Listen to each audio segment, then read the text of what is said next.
Welcome to Chillin' 101. We hope this video helps. You've completed KYC and logged into the Meesho seller portal. Now take action. First, verify two-factor authentication and linked phone so notifications arrive. Next, go straight to Dashboard and choose orders. Set the date range to today or last 7 days to focus work. Once done, use the quick filters for pending and to ship. This accelerates priority handling, ensures you see urgent tasks, and prevents delayed dispatches that hurt your ratings. Now you'll manage listings and process orders efficiently. Open products to update price, stock, and SKU. When many changes are needed, upload a CSV to apply bulk edits. This saves time.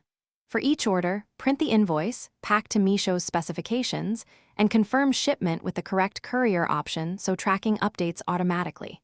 Make sure to check performance to monitor CTR, conversion rate, and cancellations. Adjusting images or titles, finish by reconciling payments and closing the loop on orders. Go to Payments, compare pending versus settled payouts, and download payout reports for your records. If a buyer files a dispute, raise a ticket and help with the order ID, photos, and tracking proof. Respond promptly to avoid penalties. Finally, export monthly sales and inventory reports for accounting. If tracking fails, first confirm courier scan timestamps, then re-upload shipping proof. That single check resolves most delivery disputes. Thanks for watching. Consider subscribing if we helped you.